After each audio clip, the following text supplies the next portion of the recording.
I think Ange today got tactically outclassed, outplayed. De Zerbi just had his number. They had our number the whole game. You don't really see, Brighton are a good footballing team, but today they went over the top quite a few times. They caught us out. We're just lucky that on a few of the chances where they played it over the top, they kind of miscontrolled the ball, or the ball bounced favorably for us. Otherwise, it could have been a cricket score today, man. Vicario had a great first half, and he kept out 3 solid shots. So they could have gone in even more, ahead at half time. They were 2-0 up. It could have been 5-0. And we just got done, man. We got done on all levels today. Offensively, in the final third, they did us. The midfield just seemed more cohesive. And I'm sorry, man. I mean, for me, Big Ange is the one who takes most of the blame today. You've got centre-backs on the bench. Play them. I'm tired of seeing full-backs playing as centre-backs. It doesn't work. It doesn't work. And we've got lucky on a few occasions. And today, man, you just see that it doesn't work at all. Emerson Royale trying to play out from the back is just a car show. It's a clown show. It's a calamity waiting to happen. Ben Davies, I know people keep putting out these posts after we win the game, steady Eddie this and steady Eddie that. For me, he's not good enough. He's not been good enough for years. He still shouldn't be in the Tottenham shirt. It's 2024 and Ben Davies is still starting football games for us. I'm sick and tired of it, man. I mean, today was a good opportunity to really lay a stamp down or a marker down and really push on. And we've just taken a couple steps backwards. And like Cracker said, we can't use the injury excuse because they've got loads of injuries. And we just don't look like a cohesive team. You can't keep playing centre-backs as full-backs full-backs as centre-backs and expect, especially when they can't play. These guys are not good enough. They're rotational pieces at best, and they're starting week in and week out. Vas, look, supposed 8 goals. And it was really clear there's a Postecoglou side there willing to fight to the last. But as I've said throughout, for me, it was, in my opinion, our most poorest performance of the season. Both sides, we can't go away from it, had numerous amount of injuries. With Spurs, it was noticeable. With Brighton, it wasn't. Vas, give me your verdict on how you saw that game for you and the nature of that defeat. And we're going to need you to unmute yourself, if that's okay for us, Vas. Sorry. Okay. So, listen, I get there's a lot of emotion at the moment, and podding straight after the game probably isn't the best thing to do when emotion is running high. Yes, Brighton had a lot of injuries too, but I'm sure their squad, as it is right now, they're able to play centre-backs as centre-backs, right-backs as right-backs, midfielders as midfielders, etc. Okay, we haven't got that luxury. And we're bemoaning, or Patrick and Crackers are bemoaning the fact that, we should be playing somebody else in these positions, and I can't see who else we should be playing that would have remedied that performance today. The issue is, thank God for Vicario. Okay, he saved us in the beginning, and when that game started, the first 4 or 5 minutes, if anyone looked like scoring, it was us. Afterwards, we had issues. We did have issues. They were cutting through the midfield too easily. I think the absence of a recognised centre-back is most definitely an issue. We did need one in the summer, but we haven't got one. So what are you going to do?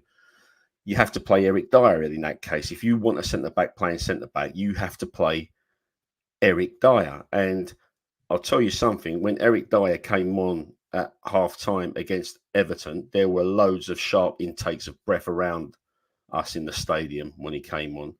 So I don't know if that would have resolved the problem for you. It would have just meant Brian would have attacked us differently because Dyer hasn't got any pace. His positional sense is in question. We struggled today because of Emerson Royale being in that right centre-back role, who isn't as comfortable on the ball, who at times looked like he didn't want it. It made the players around him be a little bit more conservative in their play. But even when Brighton went 1-0 up, 2-0 up, we were still getting opportunities. And it was our star players, as I said, that were overhitting passes. We were winning ball back high up sometimes. It wasn't coming off. And when all is said and done, Brighton needed 2 penalties and a 30-yard screamer tonight. Now, people will be listening to me thinking, I'm just putting a gloss on it. There were issues in our performance. That's not in question. But the solutions that everybody wants or would have liked to have seen tonight aren't there. They're not there. I don't know who else you could play at centre-back right now in that pairing.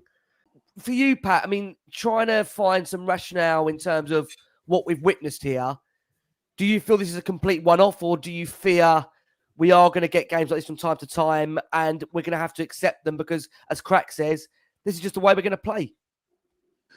Oh, man, I hope and pray it's a one-off, but to be fair with Ange Postecoglou, and I mean this with all due respect, I'm not trying to call anyone out. I'm not trying to, I know, like Vass is saying, it is after the game. Myself and people in the comments are a bit emotional, but I do think that Ange Postecoglou was very naive today. And if he continues to be naive against good managers, we will get found out. And I think De Zerbi is a good manager. They were on a bad run of form, but you can see the way they play football and the way he set us up. He set them up today. He's a good manager. He sussed us out. He knew exactly how we were going to play, and we kept playing into their hands. And sometimes you need to be a bit smart, see how the game's going, and tweak things and change things. And I didn't see that from Ange today. Sometimes I've seen his in-game management where he tweaks things and changes things. Today it took way too long. And I know the guys on here said that, they've seen worse performances. I disagree strongly. I think in the first 17 minutes, they had about 4 or 5 shots on target. We're lucky that Vicario was in top form. Otherwise, it could have been a cricket score at halftime. Højbjerg kept trying to play out from the back. Can't play it. He's overhitting passes, giving the ball straight back to them. And there was literally only one way we were playing, and it played right into their hands. They knew exactly what we were going to do before we did it. And we became too predictable. And it was really easy for them to pick us off. And obviously, I think defensively as well, we were all over the place. Lwosxi pulling the guy's shirt. That was really lazy. It's always going to get given with VAR. And we just allowed them to play. And the 4-0 flattered them. No, to be fair, it didn't flatter them. 4-0 was actually quite, I know Estepania hit a fantastic shot.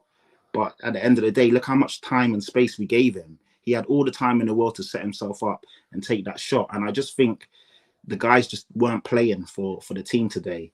Son just looked distant. Richarlison had a few chances, but he kept getting caught offside. He reverted back to the old Richarlison. The last 3 or 4 games, he's been fantastic. That was the Richie we saw at the beginning of the season where nothing seemed to go right. And I just hope that it's a one-off. But if we continue to keep putting square pegs in round holes, we are going to get these type of performances. People are saying that we don't have the personnel and the players. We've got centre-backs on the bench. Yes, they're young. Yes, they've never played at this level. But at some point, you've got to give them a chance. Otherwise, what's the point of them being in the squad? We can't keep playing the same guys that are doing the same thing over and over and over, making the same mistakes, and you expect them to then come good. It doesn't make sense. So, unless he changes sometimes you just got to accept what you've got and tweak things a bit. You don't have to change your whole philosophies, but it was almost suicidal at some points, the way we were playing into their hands. I'll never quite understand, any player in this day and age now where there's cameras absolutely everywhere, as Cracker so eloquently puts it earlier, to grab another player's shirt or hold another player in the box. What other outcome is there really? It means for Lwosxi, there's yet another suspension that's heading Spurs' way. That's for him. He'll miss the Bournemouth game after collecting his 5th yellow card of the season. And, a game where really it was hard enough at 1-0, but to go 2-0 down. We know the Premier League, look, some will say 2-0 is the most difficult scoreline, but to give Brighton a 2-goal advantage where, quite frankly, they were flying. I mean, Vass, in your time as a referee, got to ask you now, is that one of the most brainless decisions to make, given the fact now, Vass, there's cameras everywhere? What is going through Dejan Kulusevski's mind? And I do have to say before you come in there, Vass, he did the same thing at Everton only 3-4 days ago. Maybe he got away with that one. Yeah. I'll try it again. Can you understand it? Do you know what? There's two issues with what he did there. One, he was just lazy, right? That's just lazy defending. And 2, he gets himself suspended for the Bournemouth game. Maybe he wanted the rest after this period of game. Who knows? But you're quite right. It was brainless and unnecessary. We're 1-0 down. We're reeling because they're putting us under pressure.